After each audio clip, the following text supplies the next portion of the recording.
What's going on, Nitro gang? I got two vintage Nitros.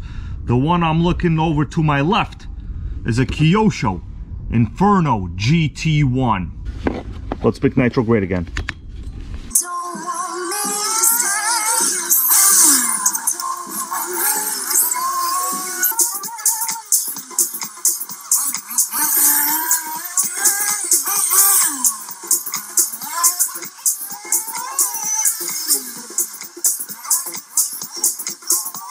This video is predominantly going to be about the Inferno GT, as you see right here. We're going to run it, we're going to talk about it, and we're going to determine what's wrong with it, because I can guarantee you guys, there's probably going to be a lot wrong with it. But you know what my hat says? My hat says, make Nitro great again. And that is what I intend to do in this video. Now, this particular buggy has something that's a special secret weapon. It has an AXIAL pull start motor. The Inferno GT1 came out in 2005, and it has since been superseded by the larger GT2 and the kit version GT3. So you can technically still buy yourself a 2-speed 1/8 scale Kyosho, but it will be completely different than this model. We'll go over the chassis in a little bit. What about that? I think one of my favorite videos that I've made on this channel was on this particular buggy. This is a vintage OFNA 1/8 scale buggy. The most important thing, check out the engine. It's an AXIAL 28. I bet many people watching that weren't in the hobby in the 2000s weren't even aware that AXIAL didn't only make small, ugly crawlers, they made sickening big block nitro motors as well. The Kyosho GT1 is one of my newest RC acquisitions. I did do a live stream on it, and then I did a little bit more work. It does come equipped with this amazing team associated factory team pipe. We have a 2-speed transmission that appears to not be stripped. Air filter is one that I put on myself. We do have electronics installed. I am running the FlySky GT3B radio. I do prefer the GT5, but that is what we have now. Original servos. We will go on a little spin in a little bit. For now, we're just comparing what these two things have to offer. Now, yes, they are both based on 1/8 scale buggy chassis. This, in fact, is a 1/8 scale buggy chassis, so I don't even have to say it's based on it. It is one. There it goes. You could tell. When you look at both of them, obviously, the road car version does have smaller wheels. These might not be from this car originally, but they are the same size as the road version on the GT1 would have originally been. And yes, they both look like 8th scale buggies. I did my research and compared the wheelbase of the GT2, the newer generation of this model, and that is about 2 inches longer in overall length. So the older outgoing GT1 model really is the on-road version of a regular buggy. I remember long ago, the OFNA Ultra GTP was its direct competitor, which was another 2-speed 1/8 scale based buggy, but it was made to do on-road speed runs. I remember originally those cars, including these, man, people were gearing them up. They could hit about 70, 80, 90 miles an hour, depending how quickly you wanted to kill it. Let's do a detailed overview on the condition of this particular model. I have checked the fuel system is good. The motor was just put back together with afterburner oil, so at this point it appears to have good compression. But you could tell if I go like this, the pull starter cord can easily be pulled. What I'm saying is we got no compression. When the motor fires up, it might run all right, but it will warm up and then tend to, well, bog down and be difficult to start later on. The engine in this is probably, well, it's on its last legs. And I can tell you guys, it definitely had a long set of legs when this thing was new.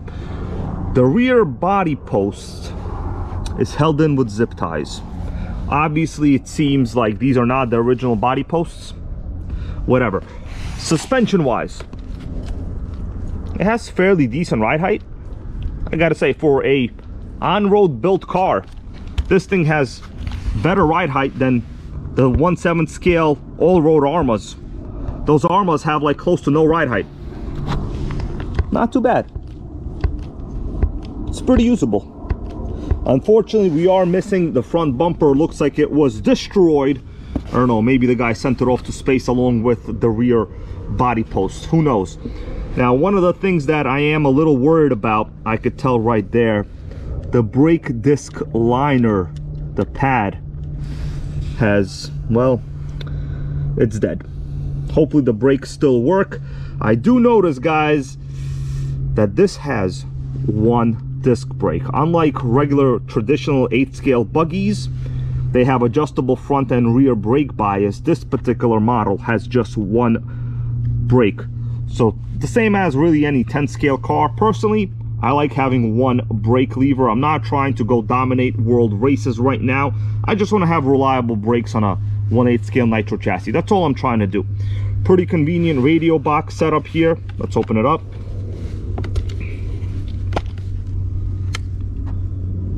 Running the FlySky GT3B radio, small receiver, fits right in. Originally, this would have been sold as a Kyosho ready kit with an AM radio. Other than that, I mean, the chassis seems straight. Really don't see nothing wrong. We do have a low compression motor is the main problem, and the brake disc material liner is busted. Bottom of the chassis, of course, it's very scraped, but it seems to be straight. Might be a little kick up there in the front, but usually if the chassis is bent, you will obviously see the drive shaft also be crooked. This one, I'm moving it forward, the drive shaft seems straight in the front. In the rear end, I can see the drive shaft, it's a little bit on the diagonal, so not the best. It might have a little bit of crookedness. Most important thing is the 2-speed gears seem to be in very good condition. I cannot confirm whether they shift yet, but we'll do a little test later on. Before firing it up, let's do a quick electronics check. I do have 4 AA batteries in the receiver box. Obviously, we would want to run a hump pack. Let's check out the stock servos. Well, they barely steer the wheels, but it does what it has to do. That's fine. Throttle servo, also normal. The important thing is, does our failsafe work? I will turn off the radio. We will watch the brakes engage. Failsafe works. I feel confident. Let's prime it.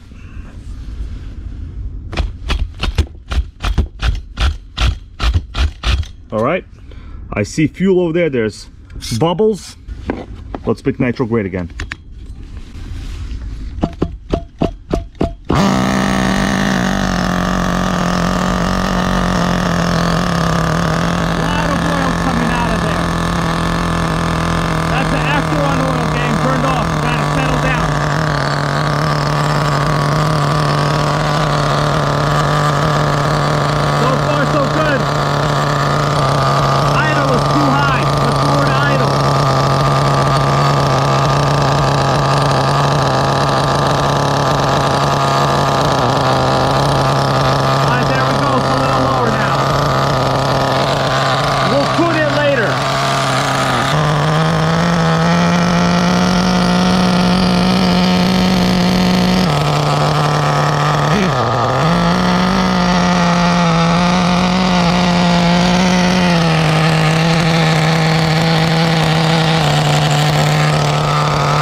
I shut it down. Well, I mean, it ran. I gotta tell you, it was a little erratic. Let's test out the compression now. Oh yeah, we got no compression. Look at that. You see that? What did I say? We got nothing. Hello. This is an automated message from Spectrum about an important change in the status of your account. Spectrum interrupted my video. Quality and security purposes. Spectrum, I'm busy over here. Stop calling me Spectrum, okay? I'm pulling up your information. Don't pull up my information. Pull it down. Pull it down, Spectrum. I'm busy doing RC videos. Well, guys, I fired it up. It ran all right. Obviously, you know, during idle, you can't really tell whether a low compression motor is really dead or not. But as you saw, I pulled the pull starter cord there. It's easily able to lift the whole chassis off of whatever surface I'm working on. Well, I'm gonna try to run this a little bit. We'll see how it goes. We still gotta test out that 2-speed baby, right? That's what it's all about. Let's fire it up again, guys.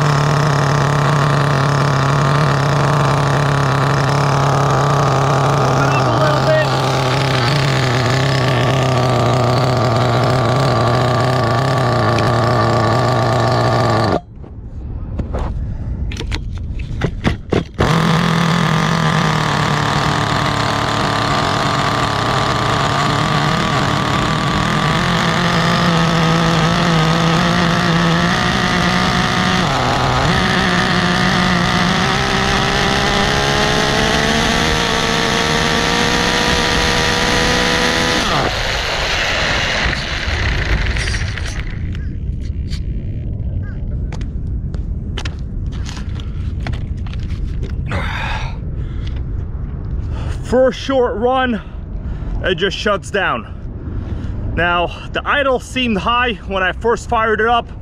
That's the sign of a low compression motor. I'm gonna try to keep it cool and steady. Maybe we could do another little short run. We'll see how it goes. But basically, low compression, we got nothing, guys. We got nothing. Also, the steering sucks.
Oh man, did you guys see that?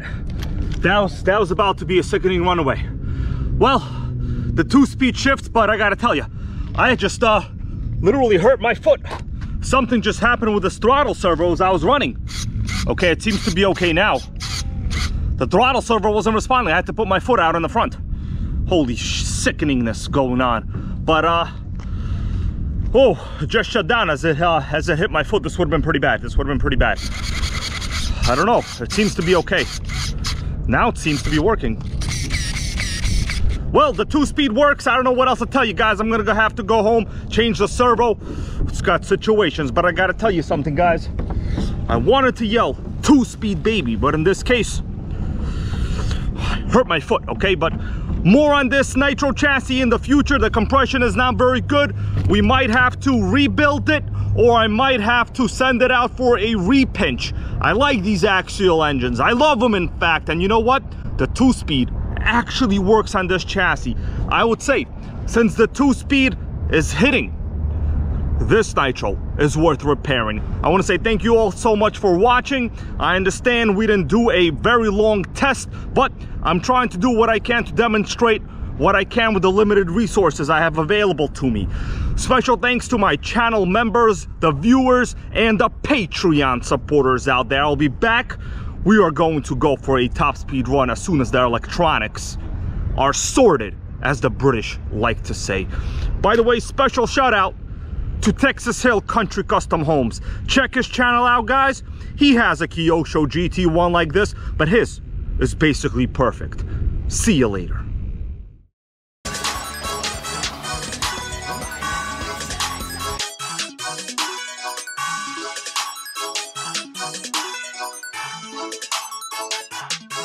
If you smell what the Nitro gang is cooking.